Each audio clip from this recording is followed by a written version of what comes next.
दोस्तों, बाबा सिद्दीकी की निर्मम हत्या हुए 24 घंटे से भी ज्यादा का वक्त हुआ है। इस मर्डर मिस्ट्री में वो सारे एंगल्स हैं जो टेलीविजन के लिए टीआरपी वसूलने के लिए जरूरी होते हैं। इसमें एक फिल्म स्टार का नाम है सलमान खान। कहा यह जा रहा है कि सलमान खान को टारगेट करना था, इसलिए बाबा सिद्दीकी को लॉरेंस बिश्नोई गैंग ने टारगेट किया। इसमें लॉरेंस बिश्नोई का नाम है, एक कुख्यात गैंगस्टर जो भारत की एक जेल में रहकर अपना गैंग न केवल चलाता है बल्कि हाई प्रोफाइल मर्डर्स को अंजाम देने के बाद खुद उसकी जिम्मेदारी भी ले लेता है। और इसमें राजनीतिक एंगल भी है क्योंकि चुनाव हो रहे हैं महाराष्ट्र में। यानी आप कह सकते हैं कि टेलीविजन को अपनी टीआरपी का पूरा सामान मिल गया है। अब कई दिन टेलीविजन में ऐसे ही खबरें चलेंगी कि लॉरेंस बिश्नोई पकड़ा गया, लॉरेंस बिश्नोई का ये हाल होगा, लॉरेंस बिश्नोई ने ऐसे इस घटना को अंजाम दिया, लॉरेंस बिश्नोई गैंग ने ऐसे प्लानिंग की। दोस्तों, आपको हर रोज एक ऐसी कहानी बताई जाएगी जो कल बताई हुई कहानी से ज्यादा इंटरेस्टिंग है। एक मिनी बॉलीवुड फिल्म सुबह से लेकर शाम तक अब टेलीविजन चैनल्स में चलेगी, क्योंकि जैसा कि मैंने आपसे कहा कि इसमें इस पूरे के पूरे केस में टीआरपी के सारे एंगल्स हैं, टीआरपी के सारे एलिमेंट्स हैं जो अच्छी टीआरपी दे सके। और टेलीविजन के लिए टीआरपी का भारी संकट है, आप जानते ही हैं। लेकिन इस बीच दोस्तों, इस पूरे के पूरे वाक्य के बाद अंधभक्तों की फौज ने, ऐसे लोग जो मोदी समर्थक होते हैं, जैसे मोदी समर्थक माने जाते हैं, उन्होंने अपना घटिया काम भी शुरू कर दिया है। वो घटिया काम जिसको आप सुनेंगे तो आपको बड़ा बुरा लगेगा। दोस्तों, जयपुर डायलॉग ये एक डिजिटल प्लेटफॉर्म है, यूट्यूब चैनल भी है इनका, और सोशल मीडिया में इनकी मौजूदगी भी रहती है। और आप कह सकते हैं कि एक तरह से उस विचारधारा को ये प्रेजेंट करते हैं जो विचारधारा अंधभक्तों को पसंद आती है, मोदी सपोर्टर्स को पसंद आती है। अब विचारधारा तो देखिए किसी की कोई भी हो सकती है, और इस देश में ऐसा भी नहीं है कि अगर आप कोई कंटेंट रखें तो उसमें किसी खास विचारधारा के लोग ही कंटेंट रख सकते हैं। हर किसी को आज़ादी है डिजिटल प्लेटफॉर्म में, यूट्यूब में अपना कंटेंट रखने की।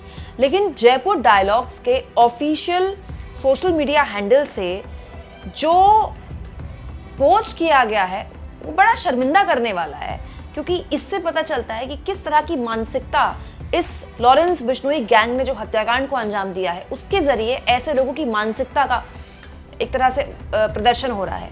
अब आप देखिए दोस्तों, लॉरेंस बिश्नोई गैंग ने जब इस हत्याकांड को अंजाम देने के बाद खुद इसकी जिम्मेदारी ली तो सलमान खान के साथ ममता बनर्जी की एक पुरानी तस्वीर शेयर की गई द जयपुर डायलॉग्स के सोशल मीडिया प्लेटफॉर्म की तरफ से, लिखकर to whomsoever it may concern, Salman Khan is also friends with Mamata Didi, just saying. मतलब ये पोस्ट ये कह रहा है कि बस हम तो ऐसे ही कह रहे हैं कि सलमान खान ममता बनर्जी के भी दोस्त हैं, ममता दीदी के भी दोस्त हैं। इस बात को आप इस बात से जोड़िए कि लॉरेंस बिश्नोई गैंग ने जब इस हत्याकांड की जिम्मेदारी ली तो बड़ी शान से, या फिर ये कह लें बड़ी बेशर्मी से, ये कहा कि सलमान खान के करीब जो भी आएगा, सलमान खान को जो भी सपोर्ट करेगा वो बचेगा नहीं, और अपना हिसाब किताब कर लो। इस तरह से एक वार्निंग दी सलमान खान के करीबियों को लॉरेंस बिश्नोई गैंग ने। और उसके बाद ये पोस्ट किया गया मजाकिया अंदाज में कि हम तो बस ऐसे ही कह रहे हैं कि सलमान खान की के करीबी, सलमान खान की दोस्तों ममता बनर्जी दीदी भी हैं। दोस्तों, ममता बनर्जी कौन है? ममता बनर्जी कोई एनडीए का हिस्सा तो नहीं है, ना ही ममता बनर्जी मोदी जी के हाथ छूती हैं या पैर पकड़ती हैं जैसे नीतीश कुमार पकड़ते हैं, ना ही मोदी जी के तारीफों के पुल बांधती हैं जैसे चंद्रबाबू नायडू बांधते हैं। ममता बनर्जी विपक्ष की नेता है, ममता बनर्जी इंडिया गठबंधन का हिस्सा है। ममता बनर्जी वो नेता है जो न केवल राज्य में बल्कि केंद्र में भी लगातार मोदी सरकार से टक्कर लेती है, मोदी सरकार से सवाल पूछती है। दोस्तों, ममता बनर्जी वो नेता हैं जिन्होंने लोकसभा चुनाव में बीजेपी को उनके 2019 के प्रदर्शन से पीछे लाकर पटक दिया। 2019 में जो सीटें बीजेपी ने जीती थी वो छीन ली ममता बनर्जी ने। ममता बनर्जी वो नेता हैं जिन्होंने दीदी ओ दीदी वाले मोदी जी के प्रचार के आगे अपने प्रचार का ऐसा रथ चलाया कि मोदी जी का पूरा प्रचार और बीजेपी का पूरा प्रचार धराशायी हो गया, और बीजेपी जो उम्मीद लगाए बैठी थी कि वो पश्चिम बंगाल में सरकार बनाएगी, वो सारी उम्मीदें ममता बनर्जी ने धराशायी कर दी। ममता बनर्जी एक बहुत बड़ी फोर्स है दोस्तों, जो पश्चिम बंगाल में अपना किला बड़ी मजबूती से न केवल बचाती हैं बल्कि लड़ना भी जानती हैं। मैं मानती हूँ ममता बनर्जी, अरविंद केजरीवाल ये एक लड़ाका नेता हैं, और इसीलिए इनकी जनता, इनके समर्थक इन्हें पसंद करते हैं। ऐसा नहीं कि ममता बनर्जी परफेक्ट राजनीतिज्ञ हैं, उनकी राजनीति में भी बहुत कमियां हैं, उनके शासन प्रशासन चलाने के तरीके में भी बहुत कमियां हैं। खास तौर पर पश्चिम बंगाल में जो ट्रेनिंग डॉक्टर वाला मामला हुआ उसके बाद तो हमने देखा, और किसी भी हाल में हम उन कमियों को दरकिनार नहीं कर सकते, लेकिन वो मोदी सपोर्टर तो कतई नहीं है। तो बड़ा सवाल ये है दोस्तों कि इस तरह के पोस्ट के जरिए क्या कहा जा रहा है, मतलब लॉरेंस बिश्नोई गैंग के जरिए क्या ये कहा जा रहा है कि आप ममता बनर्जी को भी टारगेट कीजिए, क्योंकि ममता बनर्जी भी सलमान खान की खास हैं। दोस्तों, ये कितनी अजीब और बीमार मानसिकता है जिसमें आप किसी की हत्या को लेकर इस तरह की बात कर रहे हैं। सोचिए दोस्तों, बहस किस किस बात पर हो रही है, जबकि बहस किस बात पर होनी चाहिए कि मुंबई की सुरक्षा जिन हाथों में है, क्या वो इस लायक हैं? क्या मुंबई के अंदर 80 और 90 का दशक वापस तो नहीं आ जाएगा? क्योंकि दोस्तों, जब सलमान खान के घर के आसपास ऐसे फायरिंग की गई थी कुछ वक्त पहले गैलेक्सी अपार्टमेंट की, उसके बाद सुरक्षा बढ़ाई गई थी, तब महाराष्ट्र के मुख्यमंत्री एकनाथ शिंदे मीडिया के आगे आए थे कहते हुए कि मिट्टी में मिला देंगे और तबाह कर देंगे, ऐसे गैंग की कोई जगह नहीं है महाराष्ट्र में, एक गैंग वॉर नहीं चलेगी महाराष्ट्र में, वो दौर खत्म हो चुका है।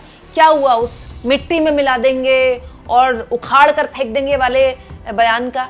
इस तरह के बयानों पर कोई बुलडोजर चलता है कि नहीं चलता, या लफ्जबाजी में ऐसे बयान दे दिए जाते हैं? एकनाथ शिंदे जो कि प्रदेश के मुख्यमंत्री हैं, देवेंद्र फडणवीस जो कि प्रदेश के गृह मंत्री हैं, जिन पर न केवल प्रदेश बल्कि खास तौर पर मुंबई की सुरक्षा की जिम्मेदारी है, वो मुंबई जहां हर आमो खास रहता है।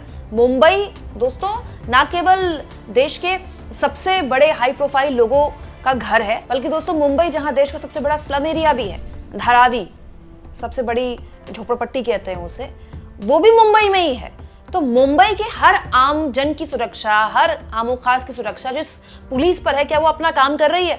और अगर कर रही है तो अब ये जानकारियां जो आ रही हैं, पुलिस क्या झक मार रही थी? दोस्तों यहाँ देखिए, आप आज तक इस खबर में लिखा है कि 21 साल के जीशान को जालंधर पुलिस ने 2022 में मर्डर और डकैती के जुर्म में गिरफ्तार किया था, और तब से ये इस गैंग से जुड़ा हुआ है, और बाकायदा इस साजिश को अंजाम देने के लिए बाबा सिद्दीकी की हत्या से पहले 4 हफ्ते तक, जी हाँ 4 हफ्ते मतलब 1 महीना होता है, 1 महीने तक सिद्दीकी के घर और बेटे के दफ्तर की रेकी की गई।